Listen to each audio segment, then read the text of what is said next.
In the MC's mind, he knew that risking one's life was an incredibly difficult thing to do. Whether it was for work, sports, hobbies, or even gambling, giving everything for a single goal was no easy feat in Japan in the year 2034. Abandoning everything in pursuit of a dream was exceptionally difficult. The MC had barely attended school, and even after becoming an adult, he had hardly worked. He had truly wagered everything he had, devoting every waking moment to a single pursuit, sparing only the absolute necessities of eating, sleeping, and relieving himself.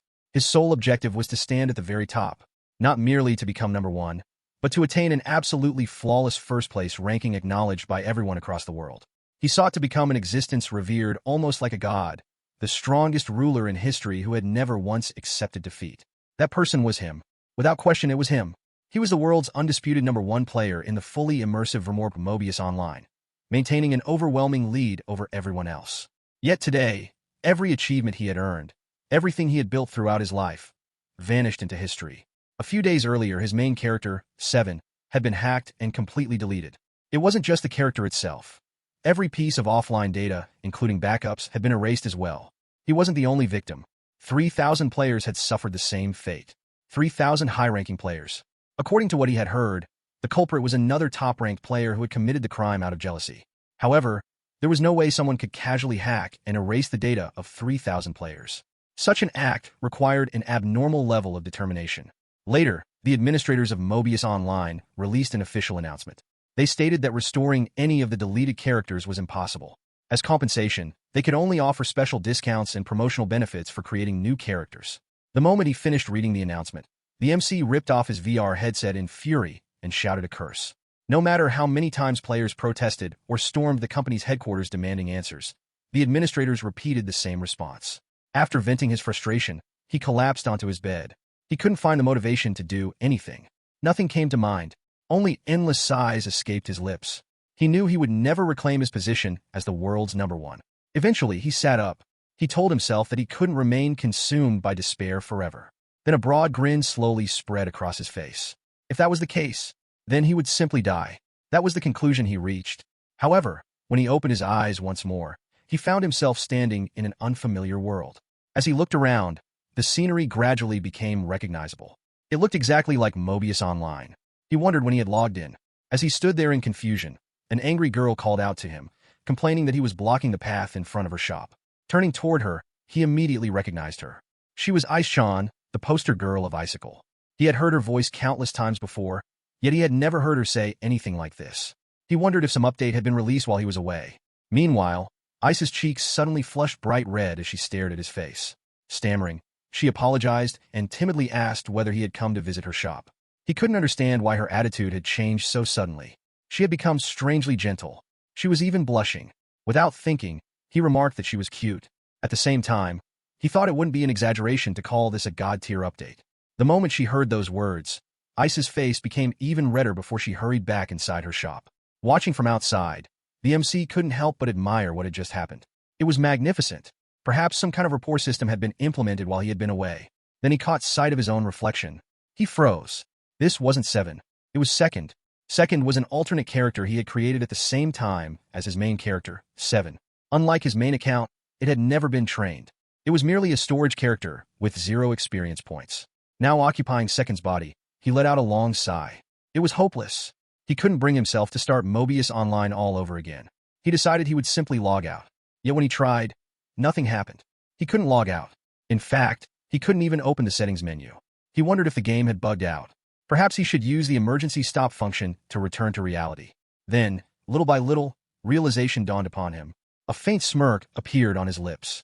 Of course, there was no reality left for him to return to. He had already died. Even so, one question remained. Why was he inside Mobius Online? Was the afterlife somehow the world of Mobius? No. From the bottom of his heart, he had always wished that he could be reborn into the world of Mobius Online. If such a thing were possible, he had wanted nothing more than to be born inside the world of a game. Looking back, even he had to admit those had been rather pathetic last wishes. Could they have actually come true? To make sure, he pinched himself. A sharp pain shot through him, forcing a gasp from his lips. The sharp pain left him stunned. Even though this was supposed to be a game, it hurt. If the reason he couldn't log out and Aishan's unusually human behavior were connected, then there was only one possible explanation. If that were true, then he had been reborn. reborn inside the world of a game. Tears of joy welled up in his eyes. He shouted over and over that this was the greatest thing imaginable, expressing his gratitude with all his heart. Completely forgetting himself, Second danced around like a madman for nearly an hour, making bizarre noises the entire time. Compared to the happiest moment of his previous life, when Seven had become the world's #1 player, this joy was dozens, hundreds, even thousands of times greater. Before long, a city guard seized him from behind and pinned him down, informing him that he was under arrest. The guard turned toward Ice and asked whether he had the right person. She confirmed it, explaining that Second had been causing a disturbance in front of her shop and asking them to take him away. Cold sweat instantly covered Second's back. A short while later, he found himself inside the third chivalric order station. A woman seated across from him began questioning him, asking why he had been behaving that way. Second admitted that he had simply gotten carried away. The people before him belonged to the third chivalric order of the Kingdom of Castal. Put simply, they were this world's police. He was currently being interrogated at one of their stations. The woman looked him over before asking whether he was a noble. If so, which family did he belong to? Why was he alone? Where had his companions gone? Second replied that he wasn't a noble. While answering, he secretly observed her appearance. She looked like a graceful and dignified female knight. She wasn't merely cute. She was beautiful. Yet he had never encountered an NPC who looked like her before. Could it be that she existed only in this world? The female knight glared at him. Without warning, she slammed both hands onto the table. She declared that noble privileges meant nothing to the third chivalric order. Whoever broke the law committed a crime, and every crime was evil. Evil would be judged, while protecting honest citizens was their duty and their justice. She demanded that he confess, insisting she already possessed overwhelming evidence. Second calmly repeated that he wasn't a noble. Before he could finish speaking, she cut him off. He quickly realized that trying to reason with her was pointless. After taking a deep breath, the female knight suddenly regained her composure. She remarked that if he intended to remain silent, then she had no other choice. Her hand gripped the hilt of her sword, ready to draw it at any moment. Second immediately became nervous and hurriedly told her to wait, promising that he would answer her questions. Satisfied, she lowered her hand and remarked that he should have cooperated from the beginning. She then ordered him to state his name and occupation. Second introduced himself and said he was an adventurer. The female knight immediately accused him of lying. Unsure how to respond, Second silently wondered what he should do. The knight narrowed her eyes. She pointed out that his clothes were far too finely tailored for an ordinary adventurer and looked extremely expensive. Only then did Second realize what the problem was. Although this equipment wasn't nearly as extravagant as what Seven had worn, he had still dressed this alternate character in rare clothing simply because it looked good. That was why everyone assumed he was a noble. This was seriously bad. The conflict between the lower ranks of the third chivalric order and the nobility had always been well known within the game. This female knight had accumulated countless grudges against the upper divisions, who maintained close ties with the aristocracy. She was, in every sense, a constable overflowing with justice.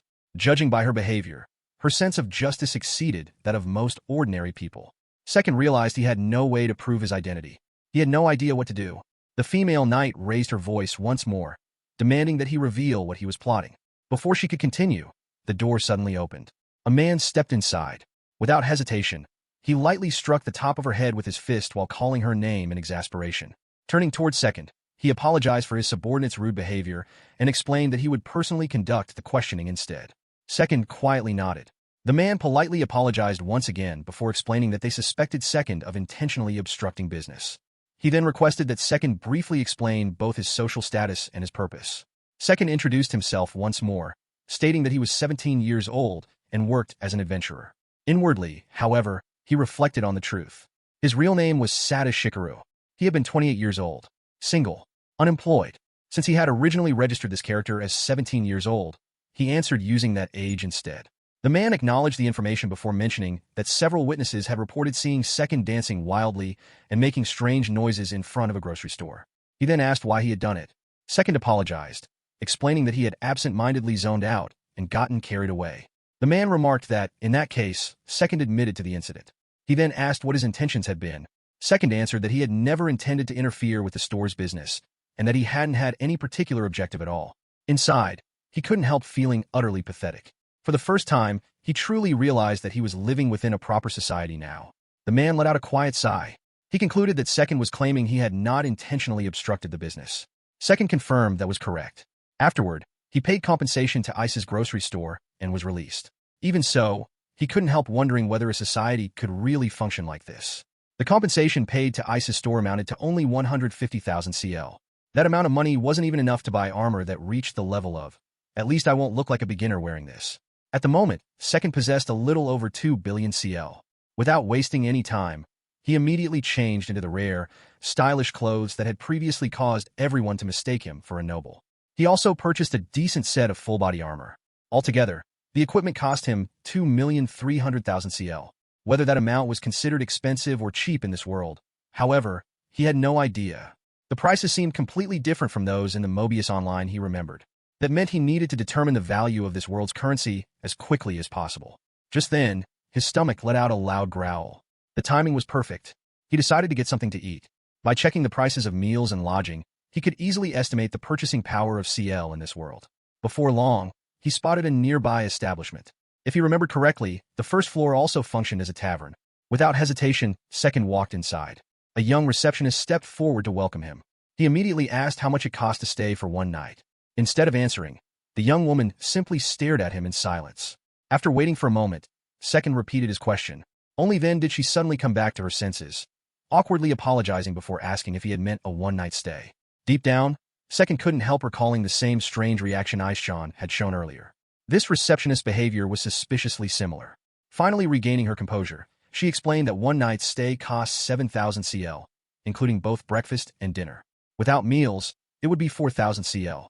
Second was surprised by how inexpensive it sounded. Then realization struck him. That full-body armor he had just purchased was actually an incredibly high-class item. After thinking it over, he decided to stay for 5 nights without meals. The receptionist quickly accepted his request. She handed him the room key. The instant their hands touched, she froze. Her face immediately turned bright red. Second blinked in confusion. He couldn't understand why she had reacted that way. Not long afterward, he made his way to the tavern. Sitting by himself, he casually looked around the room. He soon noticed several young women secretly stealing glances at him. At that moment, everything finally made sense. He stood out far too much, especially considering the passionate looks those girls were giving him. The reason was his avatar. This appearance had been created using a limited-time, premium avatar designed to be exceptionally beautiful. Inside an online game, no matter how attractive a character looked, nobody paid much attention. But in a world where everyone existed as real people, that was an entirely different story. Second smugly reflected that, in this body, he was finally beginning to understand that this place was no longer merely the inside of an online game. A pleasant shiver ran down his spine. Without realizing it, a smile spread across his face. Everything he accomplished here would have real meaning. None of his efforts would ever be wasted. This was the supreme world he had always longed for, a world where he believed there was nothing greater beyond it. Then the words people had spoken to him before his reincarnation echoed through his mind. No matter how hard he tried in an online game, it was completely meaningless. Someone had told him to hurry back to reality. Another had insisted that becoming the world's #1 player was ultimately pointless. Others had urged him to attend school properly, to work seriously, and to think about what he intended to do with his future. But in this world, every reasonable argument that had been forced upon him throughout his life, along with the frustration buried deep within his heart, had all become meaningless. A small chuckle escaped his lips. Before long, he found himself laughing openly. Then Second raised his head. His eyes were filled with unwavering determination. He had made up his mind. Once again, he would become the #1 in the world. The next morning, Second woke up groaning in pain. He had gotten far too carried away the previous night. Chugging alcohol despite not being accustomed to drinking had been a terrible idea, even if it was to celebrate his reincarnation into a parallel world. As a result, he was now suffering from a hangover. After getting out of bed, Second reflected on the fact that this world was no longer just a game. Mabayon was now his reality. In this world, countless skills were considered essential, so there was no question that he had to acquire them. The core system of Mabayon revolved around experience points. Experience was required not only to learn new skills, but also to increase one's attributes. That meant earning experience had to be his top priority. Gaining experience was straightforward. One simply had to defeat monsters or complete quests. The available skills covered an enormous range of combat techniques, magical abilities, and crafting professions. Each skill possessed its own ranking system, beginning from 16th class and progressing to 1st class. Beyond that were the higher ranks starting from 1st grade and advancing all the way to 9th grade. There was also an exceptionally rare rank known as a title. Raising a skill's rank also required experience points. Likewise, increasing one's attributes demanded experience, though the way those attributes developed depended entirely on the growth type selected when the character was created. A short while later, Second headed to the tavern on the first floor and ordered a serving of curry rice from a nearby waitress. She greeted him warmly, unaware of the many curious glances directed at him. Second became absorbed in thought. He suddenly remembered something. As expected, the growth type of his character, Second, was identical to that of his former character, 7, an all-rounder. The defining characteristic of an all-rounder was that every attribute increased evenly when experience was gained, without any particular stat receiving preference over another. That growth type had both advantages and disadvantages.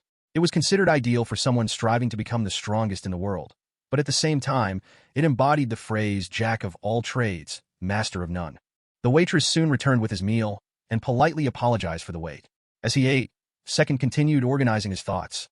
Unlike specialized growth types, whose attributes tended to become heavily skewed towards certain strengths while neglecting others, an all-rounder could develop every attribute simultaneously without imbalance. In that sense, it was undeniably an outstanding growth type. However, the trade-off was that its early development was significantly harsher than that of every other growth type. If that was the case, then he had no choice but to rely on that method. After finishing breakfast, Second made his way to a shop that specialized in potions. Without hesitation, he requested every bottle of detoxify, dispel, and recovery high potions they had in stock. The staff were left speechless. After a long moment, the elderly shopkeeper finally managed to speak. He explained that including the inventory and storage, purchasing that many potions would cost an astonishing sum. Ignoring the warning, Second simply asked how many bottles they had. The old man answered that they currently had nearly 630 bottles. Satisfied, Second instructed them to prepare every single one. Both staff members were stunned. The potions he had just purchased were enhanced high potions that possessed detoxify, dispel, and recovery effects. Each bottle cost 120,000 CL. At 120,000 CL per bottle for 630 bottles, the total came to 75,600,000 CL. After recovering from their shock, the old shopkeeper immediately began gathering the potions. Once everything had been prepared, he respectfully apologized for making Second wait. Second decided to pay for all of the potions in cash and immediately store them inside his inventory. Before leaving, he informed the shop staff that he would also need nearly 9,000 more bottles and asked them to restock as many as possible for him. The two employees were left standing there with their jaws hanging open once again. As for what Second intended to do with such an enormous quantity of high-grade potions, the answer lay in a method formerly known in Mob-ion as the DK tactic. It was a cheat-like strategy for gaining experience during the early stages of the game. The concept originated from an old 8-bit game called Dinosaur Quest, where players used items that dealt fixed damage to defeat enemies with extremely high evasion rates. Inspired by that trick, Second had devised a similar method for earning experience. The truth was that potions with detoxify, dispel, and recovery effects also inflicted fixed damage on undead monsters. The detoxify, dispel, recovery high potion plus that he had purchased dealt a fixed 1,200 points of damage to undead enemies. That amount of damage was sufficient to steadily wear down the health of an intermediate-level undead monster known as the Viper Zombie, a creature famous for providing a relatively generous amount of experience compared to other undead monsters. In other words, by simply throwing these potions at Viper Zombies, anyone could defeat them. Even a complete beginner or a 3-year-old child would be capable of wiping them out. However, this method was typically used only by alternate characters belonging to high-level players. The reason was simple. It cost an absurd amount of money. To earn a worthwhile amount of experience, at least 10,000 of these potions were required. Purchasing that many would cost approximately 1.2 billion CL. Only players who already possessed a powerful main character could casually prepare such a massive amount of money. As a result, the DK tactic was an extraordinarily effective method for earning experience in the beginning, but its usefulness was limited to the early stages. Once a player reached the intermediate level, the method ceased to be practical. Afterward, Second visited the stables to purchase a horse. He selected a black horse and decided that, starting today, its name would be Seventh Taio. A faint smirk appeared on his face. He never imagined that the day would come when he would have to rely on this strategy.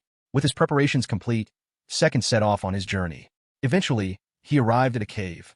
As he walked through its interior, he noted that he had already traveled nearly 2 hours by horseback away from the royal capital.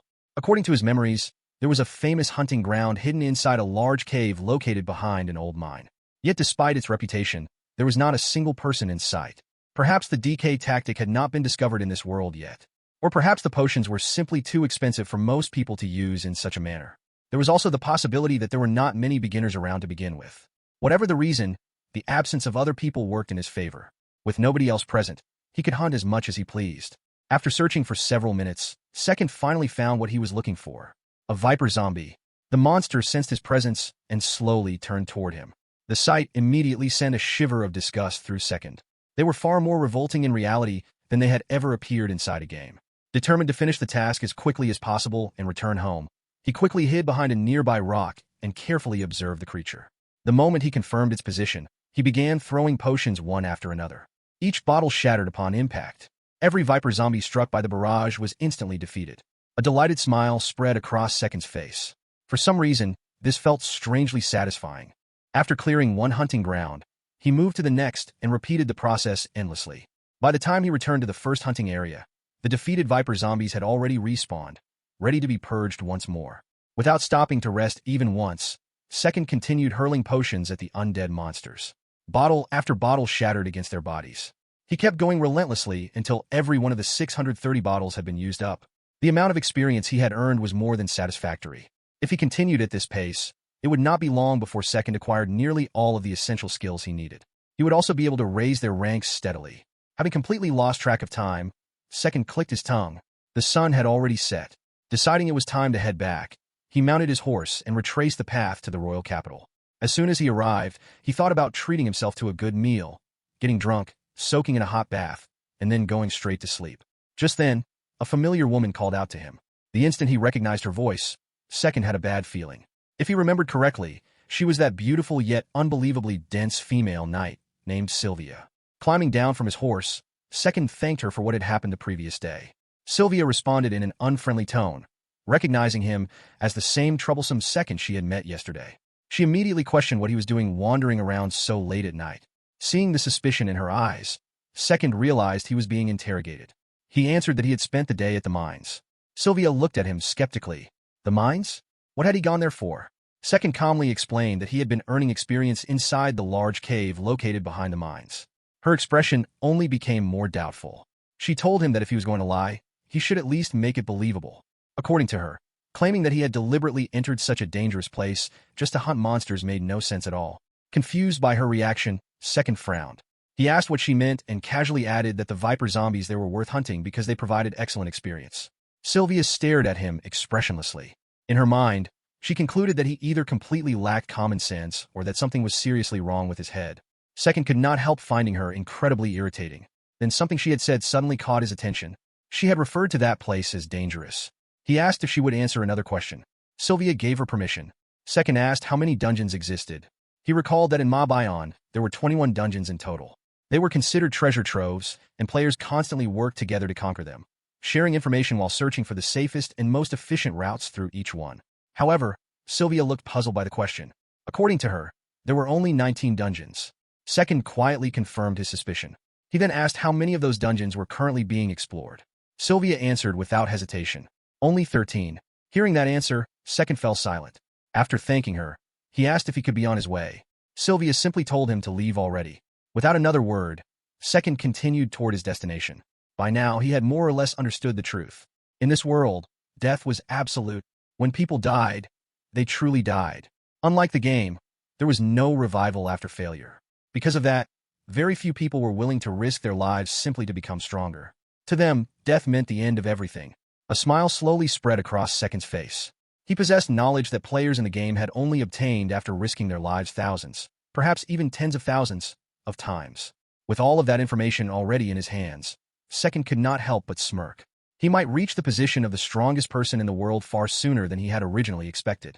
The next morning, Second set out on his journey once again. He figured that once they had earned a certain amount of experience, this would naturally become their next destination. The Grand Royal Library. Why the library? The reason lay in Mobian's skill acquisition system. In Ma-Bayon, there were primarily two ways to acquire skills. The first was by reading skill books. The Grand Royal Library housed a vast collection of such books. A librarian politely approached him and asked what he was looking for. Second's gaze briefly fell upon her chest before he replied that he was fine. The librarian acknowledged his answer and quietly left.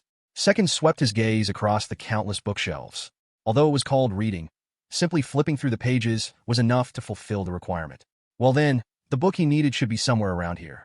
He began moving through the rows of shelves at a brisk pace. Before long, he found the books he had been searching for. This time, he intended to learn two fundamental skills shared by both swordsmanship and archery, along with the four elemental variants of the sorcery skill known as the Opo-Opo form, or first form. There were many kinds of combat skills in Mob-Ion. Besides swordsmanship and archery, there were also skills such as spearmanship, unarmed combat, and shieldmanship. Each major combat discipline possessed 9 minor skills: pawn, spear, knight, silver general, gold general, bishop, castle, promoted bishop, and promoted rook.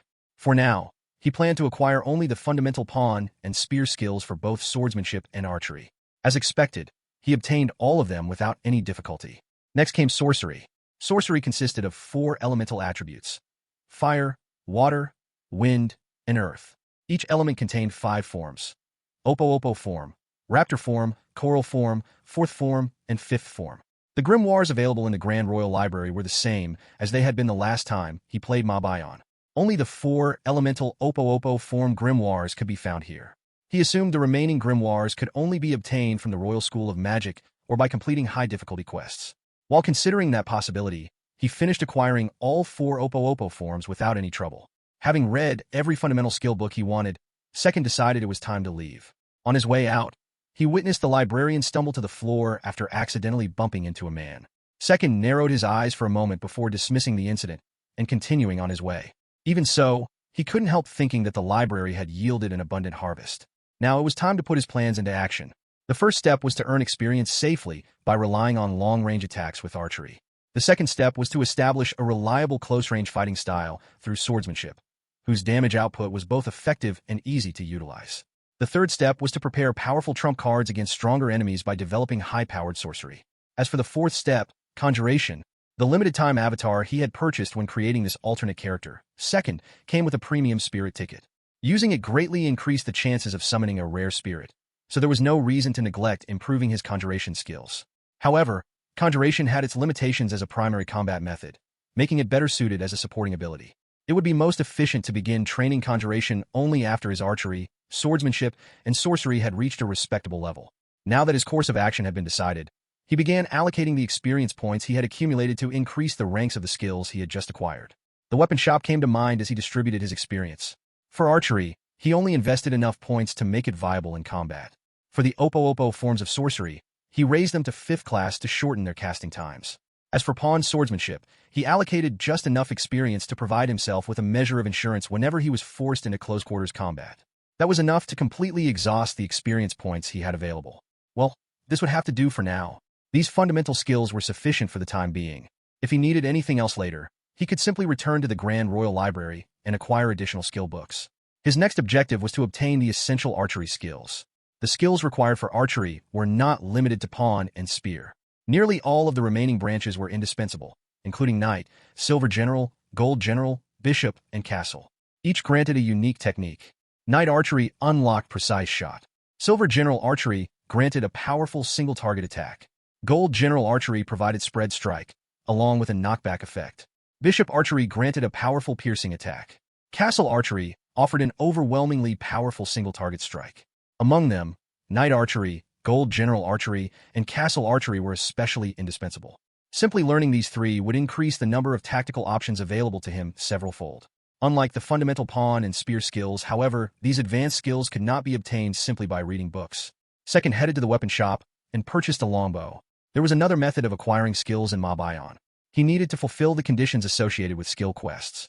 Fortunately, if his goal was merely to satisfy the acquisition requirements, there was no need to formally accept the quests themselves. After thanking him for his purchase, the shopkeeper saw him off. Second mounted his horse and continued onward.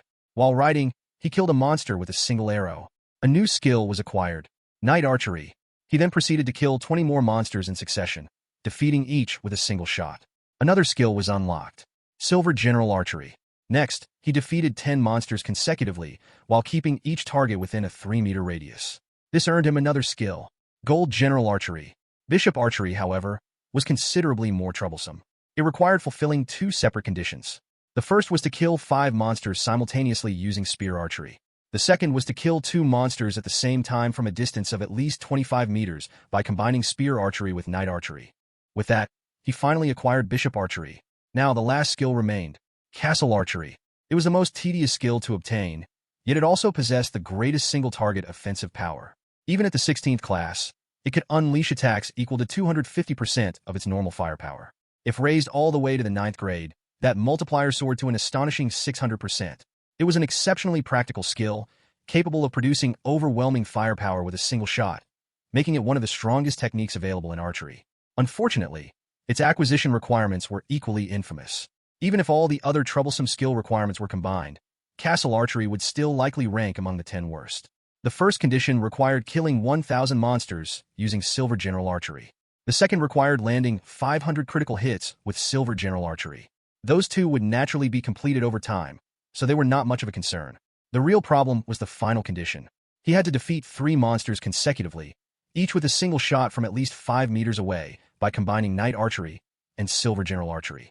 Furthermore, each monster had to have already attacked another person and reduced that person's HP by at least 50%. Just thinking about it made Second sigh. If he failed even once, the entire challenge would reset, forcing him to start from the beginning. It was nothing short of hell.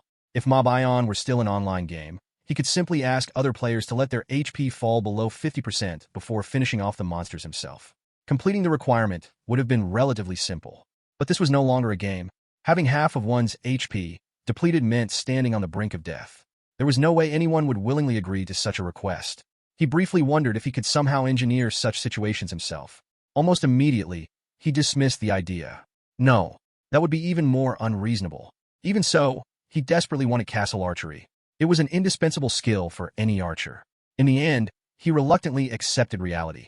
He would simply fulfill the first 2 requirements, 1,000 silver general archery kills and 500 silver general archery critical hits, while patiently waiting for an opportunity to complete the final condition. That opportunity arrived in a way he never expected. A week had passed since his reincarnation. He had made full use of the hit-and-run tactic, steadily raising the ranks of his various skills. Having achieved satisfactory progress, he decided it was finally time to begin training his swordsmanship. At that moment, a loud scream echoed through the forest. Not far away, someone cursed in desperation. Before the man could finish speaking, something struck him. Hidden among the bushes, Second silently observed the situation. Then he saw them. Scarlet mantises. The scene unfolding before him caused his eyes to freeze. Humans and monsters clashed in desperate combat. Harsh breathing filled the air.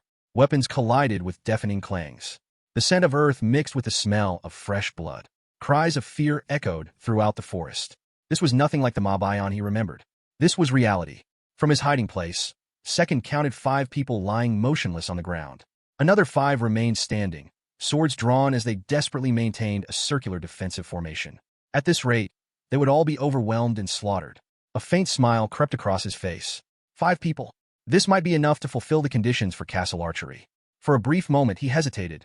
Should he wait until those 5 had each lost at least half their HP?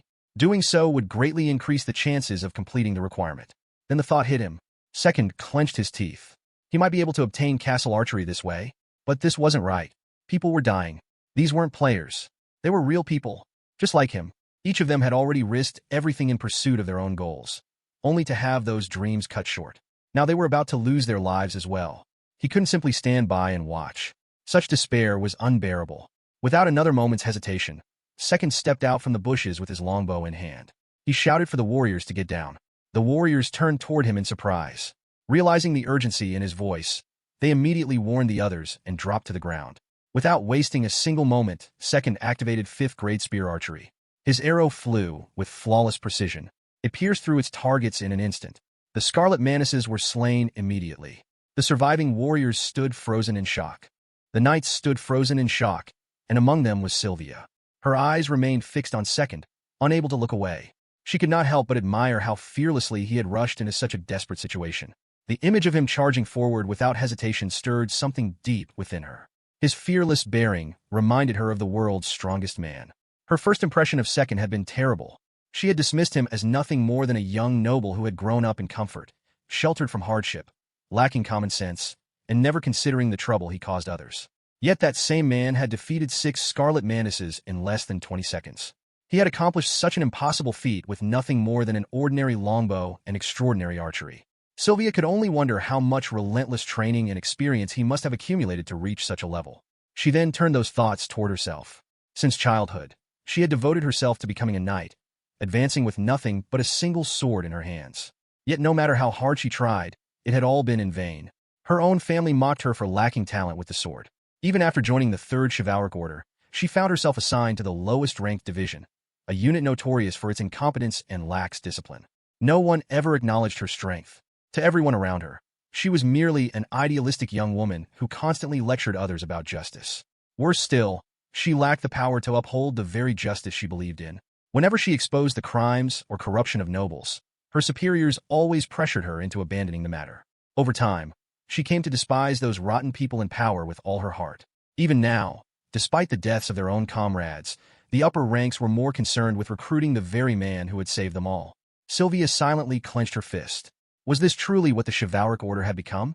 Was this really the image of knighthood she had admired ever since she was young? If so, then perhaps the ideal she had pursued no longer existed. Elsewhere in the city, an elderly man approached Second with a proposal. Instead of thanking him for rescuing everyone during the battle, the old man immediately brought up the Adventurers Guild. Second had expected words of gratitude, so hearing that proposal first only irritated him. The old man apologized for rushing the conversation. He explained that, despite working as an adventurer, Second did not belong to any guild. Second remained silent. It was true that he had never affiliated himself with the Adventurers Guild, but he had never seen any reason to do so. Within the kingdom of Castal, the Adventurers Guild officially existed to organize requests such as monster subjugation and dispatch adventurers accordingly. In reality, however, it served another purpose. It functioned as a means for the kingdom to keep adventurers under its control by collecting and handing over their personal information. Second already knew this because the truth had been recorded in Mobian stories. He politely declined the invitation.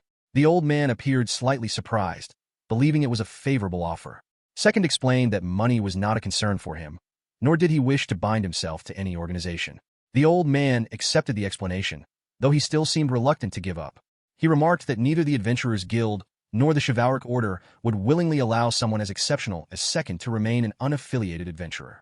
After witnessing the recent incident, everyone had become fully aware of Second's overwhelming ability. As a result, influential people had become eager to recruit him. Second questioned whether that meant the guild intended to protect him. The old man admitted that such protection would indeed be one of its roles. Second smiled politely, though inwardly he grew suspicious. The old man claimed that everyone now knew his true strength. However, the only people who had witnessed the battle were the members of the Third Chivalric Order. Why were they so desperate to force him into joining an organization? To him, becoming affiliated with a guild would only become another obstacle on his path toward becoming the world's strongest. He therefore declined once more. The old man accepted his answer.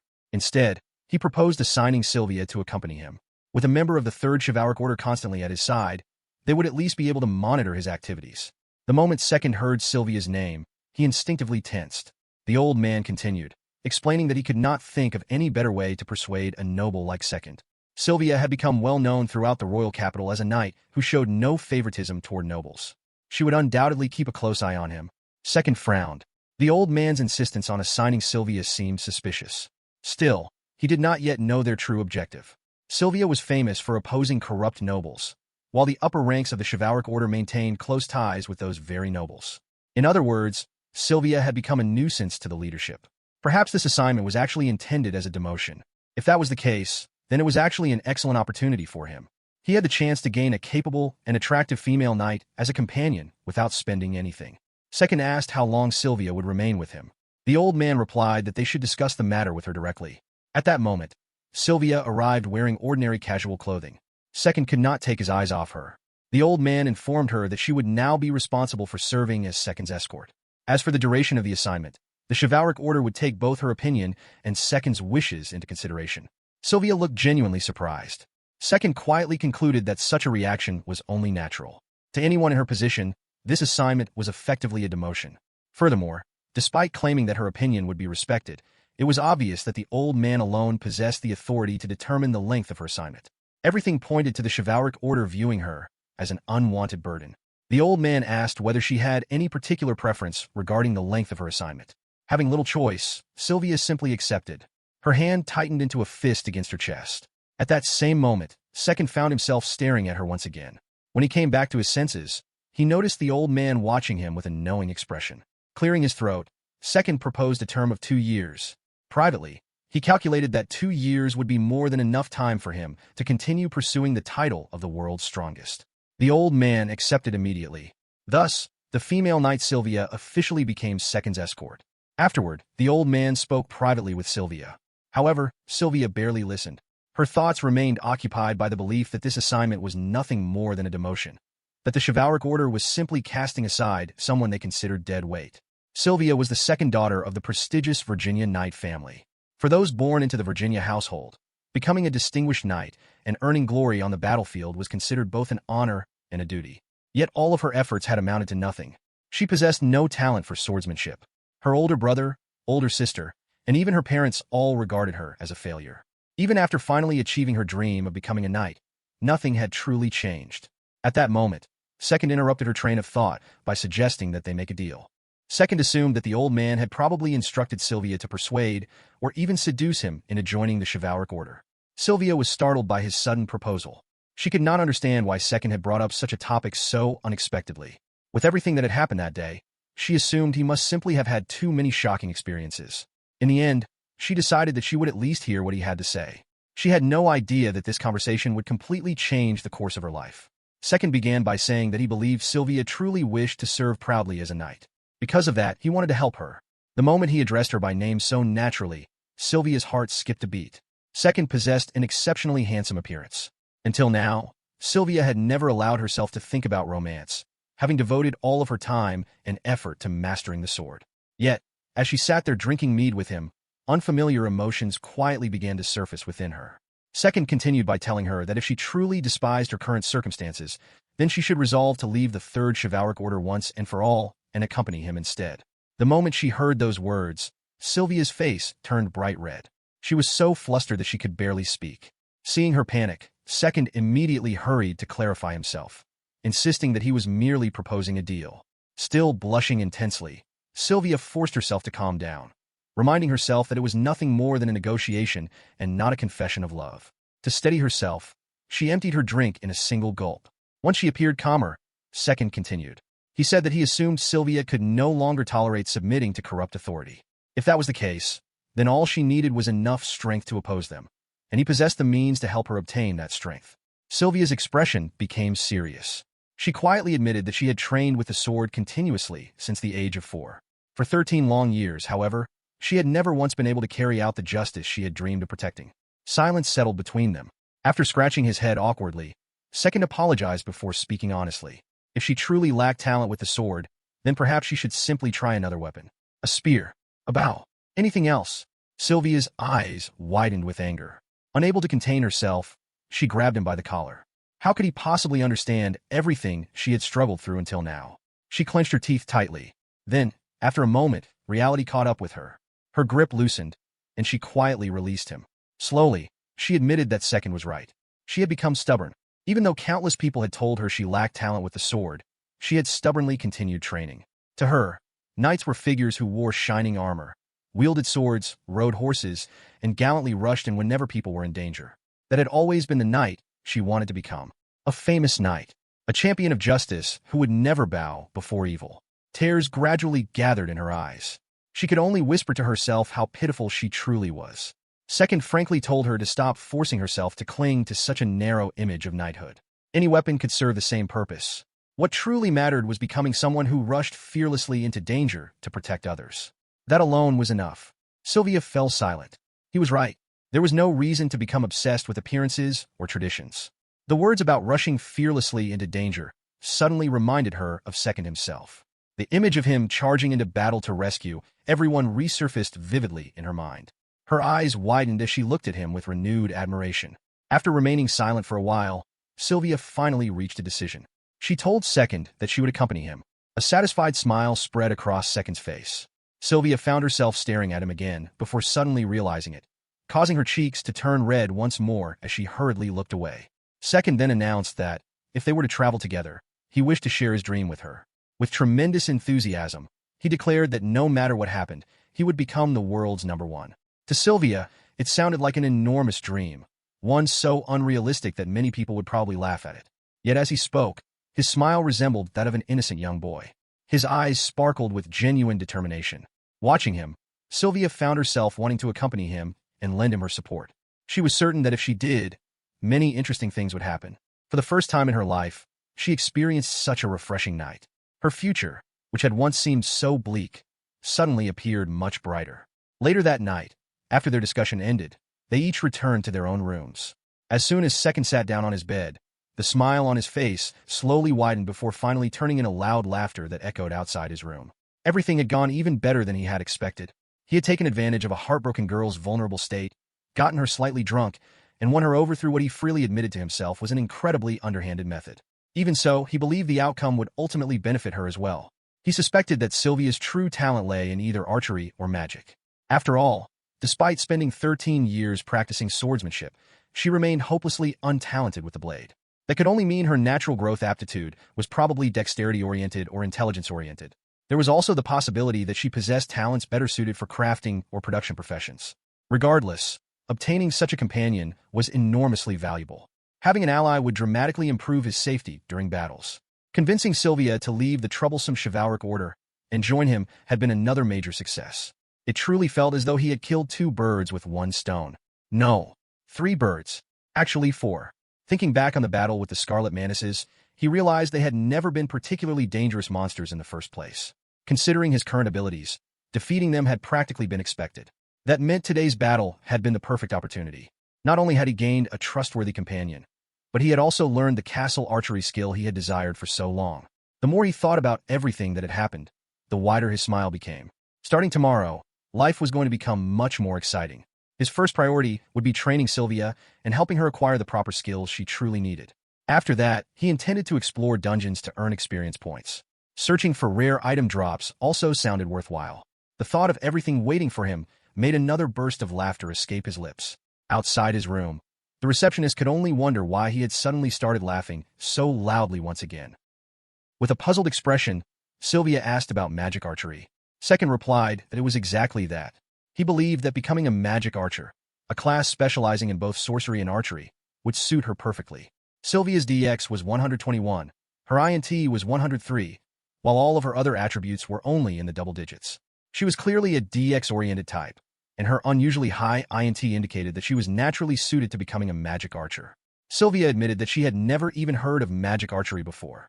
Hearing that, Second wondered if magic archers simply did not exist in this world.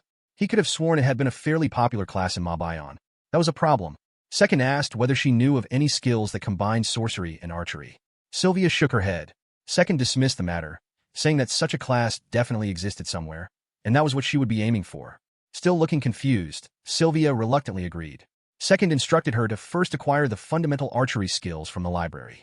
After that, they would head to the forest, where he would help her obtain the swordsmanship skills that were also required. Sylvia looked utterly bewildered.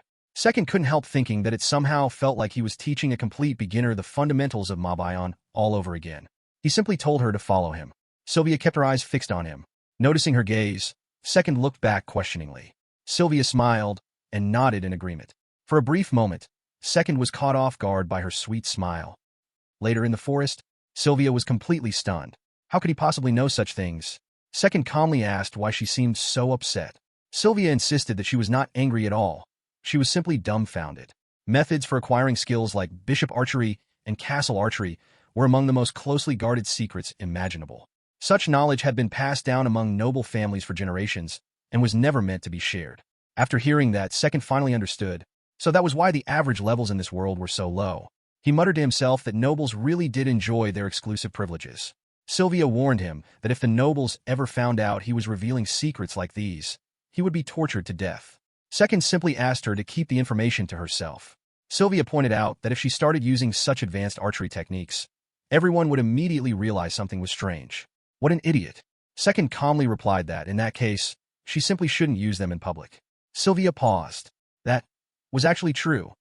After that, Second continued bringing Sylvia along despite her constantly bombarding him with questions wherever they went. Under his guidance, she successfully acquired knight archery, silver general archery, gold general archery, and bishop archery. Just like Second, she managed to learn all of them without any particular difficulty. Inside the cave, Sylvia wiped the sweat from her forehead. She admitted that it already felt as though she had experienced an entire lifetime's worth of surprises in a single day. Second casually remarked that it was still far too early to be surprised. Sylvia flinched. He then asked how she thought he had managed to raise his EXP so quickly. The next instant, hundreds of bottles of high potions were transferred into her inventory. Sylvia stared at them in complete shock. There were so many incredibly expensive potions. Wait, no way. She immediately asked if he was seriously expecting her to shove every single one of them up her rear. Second quickly denied it, saying that he had never said anything like that. They were going to use them for the DK tactic. Sylvia repeated the unfamiliar term in confusion. Meanwhile, Second thought to himself that the loudest scream of surprise today was about to echo throughout the cave. Just as he expected, Sylvia's astonished cry reverberated across the cavern. Later, they returned to town. While they were eating, Second asked Sylvia whether she wanted to learn castle archery. Sylvia hesitantly replied that if it was truly possible, then she certainly wanted to learn it, but before she could finish, Second immediately declared that it was settled. They would be heading into a dungeon that very day. Sylvia was stunned. A dungeon? Second explained to himself that they would be exploring a second-rank dungeon known as Royce. Dungeons were divided into 3 ranks. First-rank dungeons were for experts. Second-rank dungeons were for intermediate adventurers. Third-rank dungeons were intended for beginners. There were 2 reasons for entering the intermediate-ranked Royce dungeon. The first was its conquest reward. The dungeon boss was a giant wolf-like monster known as the Flame Wolf, and it had a chance of dropping a rare weapon called the Flame Wolf Bow. It was an exceptional longbow imbued with the fire element, and Second absolutely intended to obtain it. The second, and more important, reason was Sylvia's acquisition of castle archery. That was their true objective. The monsters needed to fulfill the skills acquisition requirements appeared inside this dungeon. In short, this expedition had 2 goals: searching for rare drops while simultaneously completing the requirements needed to acquire castle archery. Sylvia cautiously observed her surroundings, remaining on full alert. Suddenly, Second announced that he had found what they were looking for. Sylvia gasped. Second explained that these were the monsters they had come to hunt. He instructed Sylvia to defeat them using Silver General Archery as effectively as she could. If she still wasn't accustomed to it, she should practice combining Night Archery with Silver General Archery. Sylvia immediately got into position. Without hesitation, she drew the string of her longbow, carefully took aim at one of the monsters, and released the arrow. The monster was defeated instantly. Sylvia froze in place. Her voice trembled as she asked Second whether she had somehow become unbelievably strong. Second thought to himself that thanks to the DK tactic, Sylvia's EXP had skyrocketed. Both her Night Archery and Silver General Archery had already reached grade 1. Second smiled confidently and reminded her that he had promised this would happen. Sylvia's eyes widened. A bright smile spread across her face as she admitted that he had indeed kept his promise and thanked him. Seeing her smile, Second couldn't help thinking that she looked incredibly beautiful like this. Though normally, she acted nothing like this. Afterward, Sylvia became overflowing with excitement. She was in perfect condition and proved to be an extremely dependable support. She even seemed to have become unexpectedly enthusiastic. She declared that she was definitely going to become a magic archer. Just then, Second noticed something ahead. He immediately told Sylvia to stop. In his mind, he noted that nearly 6 hours had already passed since they had entered the Royce dungeon. There was now only one remaining requirement for Sylvia to acquire castle archery. The final requirement was to defeat 3 monsters consecutively with a single shot each, using a combination of Night Archery and Silver General Archery. Each monster had to have already attacked another player, reducing that player's HP by at least 50%, and the finishing shot had to be fired from a distance of at least 5 meters. The reason they had stopped here was simple. Their target monsters had appeared. The ground shook with every heavy step the gigantic creatures took. Second observed them calmly. The flaming trolls possessed tremendous attack power, but their smooth, shiny craniums were an incredibly obvious weak point. A direct headshot from Sylvia's grade 1 Silver General Archery should be enough to defeat one instantly. There were 3 flaming trolls standing before them. Perfect. Second turned to Sylvia and instructed her to use a combination of Night Archery and Silver General Archery to fire at their heads from at least 5 meters away. She was to wait for his signal before shooting. Sylvia nodded in understanding before asking what he intended to do. Second gave only a vague answer. He was simply going to embrace the inevitable. He reminded her not to lose her composure, no matter what happened.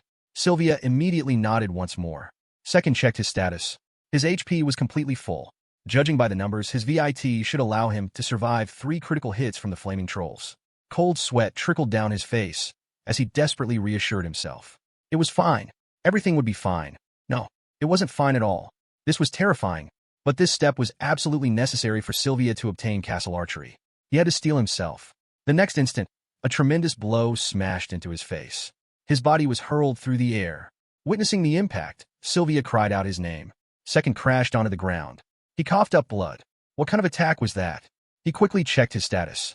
Even after taking such a devastating hit, his HP had only dropped by about a quarter. Damn. He wondered if his back teeth would recover. In Mob Ion, even losing an arm wasn't a problem. drinking a high potion would completely restore it. But there was no guarantee that worked the same way in this world. Second couldn't help questioning whether this had been a terrible idea. Even so, he forced himself back onto his feet. It wasn't over yet. Sylvia was still waiting for him. The enormous troll loomed over him. For an instant, terror rooted him to the spot. He clenched his jaw and forced himself to remain standing. He was the world's number one. The world's number one would never allow anyone to witness such a pathetic side of himself. Quietly, he whispered to himself. He would become the world's number one in this world as well. Even if he was only an alternate character. He was the world's number one. That throne belonged to him. It was his life. His very reason for existing. He would never surrender it to anyone. He was the world's number one. He repeated those words over and over in his mind until the fear gradually disappeared. Then he faced the flaming troll head-on. He braced himself for the next attack. The troll swung its massive weapon. The impact sent him flying into the cavern wall before he crashed heavily onto the ground. Ignoring the pain, Second immediately checked his HP. It had fallen to just below half. That was the signal. He called out for Sylvia to fire. Waiting at a safe distance, Sylvia calmly drew her bow. She released the arrow with flawless precision. The shot pierced the flaming troll's cranium. The monster collapsed instantly. A satisfied grin spread across Second's face. 2 more to go. The moment the troll fell, Sylvia rushed straight toward him. She furiously called him a fool. An absolute fool. After everything was over, Sylvia scolded him non-stop. Tears welled up in her eyes as she continued calling him an idiot. Meanwhile, Second simply kept grinning. After leaving the dungeon, Sylvia stared at her newly acquired skill in disbelief. She had really learned castle archery. She repeatedly exclaimed that it couldn't possibly be real. She excitedly called out to Second again and again. It was unbelievable. It was amazing. Watching her celebrate so wholeheartedly, Second smiled. An indescribable sense of satisfaction welled up deep within his heart. He truly felt that enduring all of that pain had been worth it. Now that he had gained a companion named Sylvia, his life as an alternate character in this parallel world was sure to become far more exciting. After recovering from everything that had happened, Second and Sylvia gathered themselves and continued deeper into the Royce dungeon. Only one challenge remained, the dungeon's final boss. Beyond the massive door lay the territory of the Flame Wolf, the ruler of the Royce dungeon. It possessed the enormous body of a wolf completely enveloped in blazing flames. Protected by a powerful flame barrier that granted it exceptional resistance to damage, the monster was widely regarded throughout Mabion as one of the most troublesome bosses to defeat. However, Second already had a strategy in mind. Having fought the Flame Wolf before, he knew there was a reliable way to reduce the fearsome boss to little more than a helpless target. The key was a technique known as stun locking, a famous cooperative strategy performed by 2 or more players. The plan was simple. Second would begin by attacking the Flame Wolf with bishop archery, drawing its attention toward himself. As the monster charged, he would knock it back with Gold General. Sylvia would then strike it with bishop archery, causing the Flame Wolf to rush toward her instead. She would repel it using Gold General, allowing Second to attack once more. By repeating the sequence over and over, the boss would be trapped in a continuous cycle of interruptions, leaving it unable to fight back effectively. Although the method seemed almost too straightforward, Second believed that its simplicity was exactly what made it the safest strategy available. The two entered the boss chamber and executed the plan flawlessly. The Flame Wolf was eventually defeated, though the battle still ended with both of them losing their lives. 3 weeks later, Sylvia successfully acquired castle archery. The only objective left was obtaining the rare weapon known as the Flame Wolf's Bow. Day after day, the pair repeatedly ventured into the Royce dungeon, defeating well over 100 flame wolves in search of the elusive drop. Their persistence was finally rewarded when the legendary bow appeared. To Sylvia's complete surprise, Second immediately handed the weapon to her instead of keeping it for himself. Since she intended to become a magic archer, he believed the bow belonged in her hands. He had already decided to leave archery behind and shift his focus towards sorcery, meaning he no longer had any plans to use it. Although hesitant to accept such a valuable weapon, Sylvia ultimately received it with heartfelt gratitude. During their conversation, Sylvia was caught off guard by Second's casual revelation that he intended to specialize in sorcery. Until that moment, she had never heard him mention changing his path again. After mastering archery and swordsmanship, he was now preparing to pursue magic as well.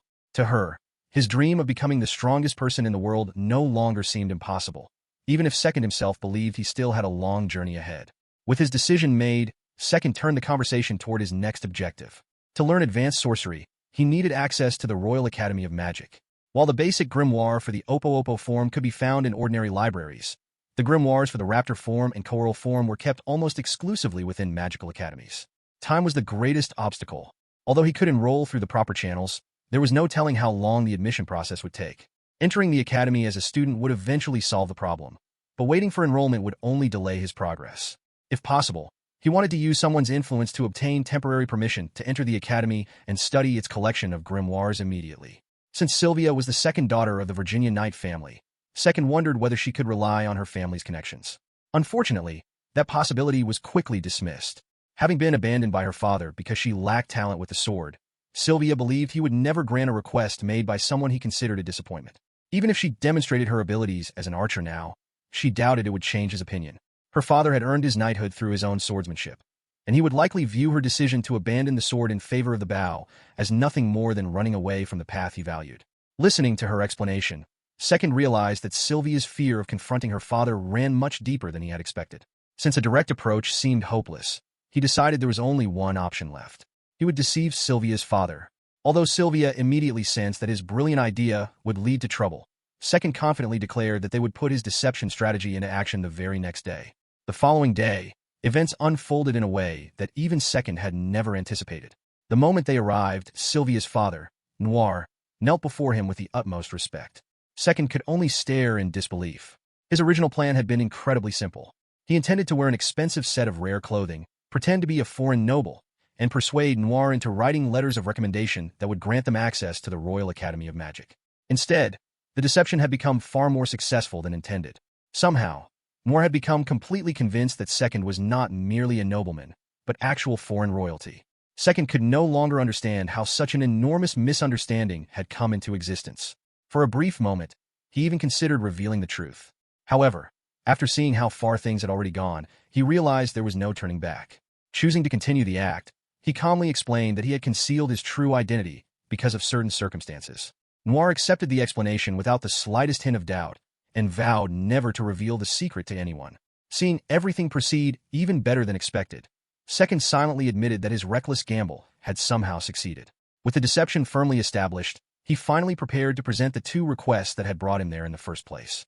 Noir respectfully agreed to grant whatever requests Second wished to make. Reminding himself not to lose focus despite how gullible Sylvia's father seemed, Second decided to begin with the less important matter. His first request was to obtain a connection to the Royal Academy of Magic.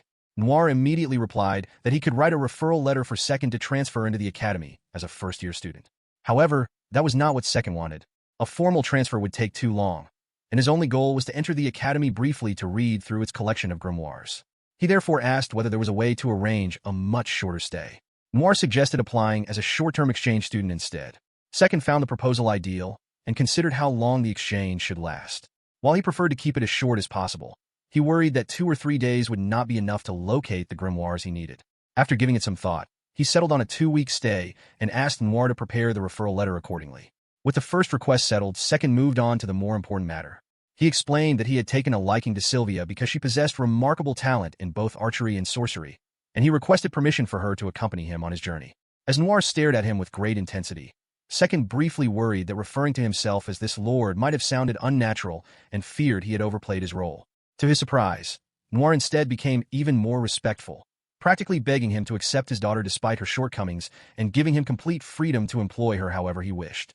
Although still confused by the overwhelming respect he was receiving, Second continued acting the part.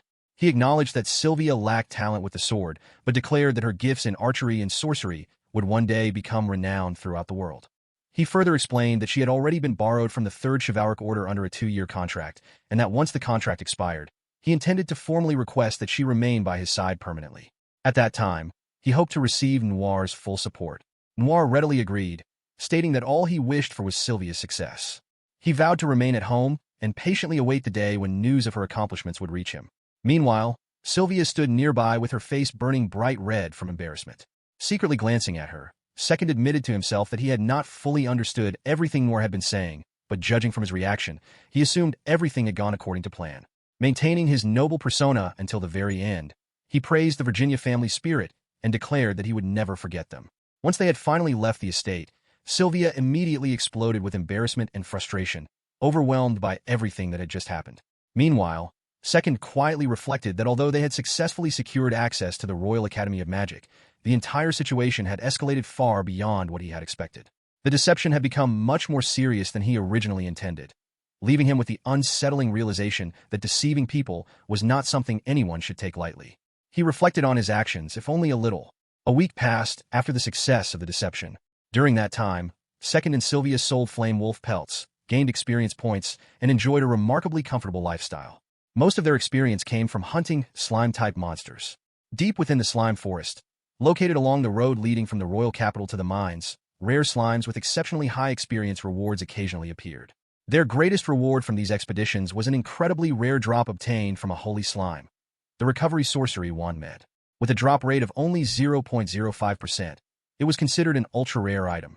Simply equipping the wand allowed anyone to cast recovery med, regardless of whether they had learned recovery sorcery.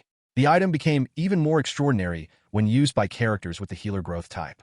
For healers, the wand received a ++ enhancement, a second-tier boost that increased its effectiveness to approximately 2.5 times its normal power. Under that enhancement, recovery med could instantly restore at least half of the health of an intermediate-level individual, while even severe injuries such as broken teeth could be healed with negligible effort. Although neither Second nor Sylvia possessed the healer growth type and therefore could not benefit from the ++ enhancement, simply being able to cast recovery med without restriction was already an enormous advantage. Considering that a single high-grade healing potion cost 800,000 CL, reducing their dependence on such expensive consumables would save an incredible amount of money. Second regarded the Holy Slime's drop as an invaluable gift. After making the necessary preparations, Second informed Sylvia that it was finally time to head for the Royal Academy of Magic. Having spent the previous week gathering experience and valuable items, the two eventually arrived at the academy. After dismounting from their horses, they were greeted by a woman who had been waiting to welcome them. Second thanked the two professors for personally coming to receive them. One of them, a man, asked if it would be acceptable to address him simply as Second. After agreeing, Second introduced both himself and Sylvia, expressing his gratitude in advance for their guidance during the next 2 weeks. The woman then introduced herself as Paula Memento, the headmaster of the Royal Academy of Magic, while the man introduced himself as Kevin, the homeroom teacher of first-year Class A, the class that Second would attend during his exchange. Curious, Second asked whether Sylvia would also be assigned to Class A. Paula confirmed that she would. Since the two exchange students would be staying together in a residence rather than the academy dormitories, there was no reason to separate them into different classes. She also informed them that uniforms had already been prepared for both of them before leading them further into the academy. As Second followed the professors, he quietly observed that everything appeared to be proceeding smoothly. For the moment, no one seemed to suspect their true intentions. Nevertheless, he reminded himself that the next 2 weeks would require his complete concentration. Kevin explained that they would attend morning lessons that day, followed by a tour of the academy in the afternoon. Rather than guiding them personally, however, he revealed that a student from Class A had already been selected to show them around.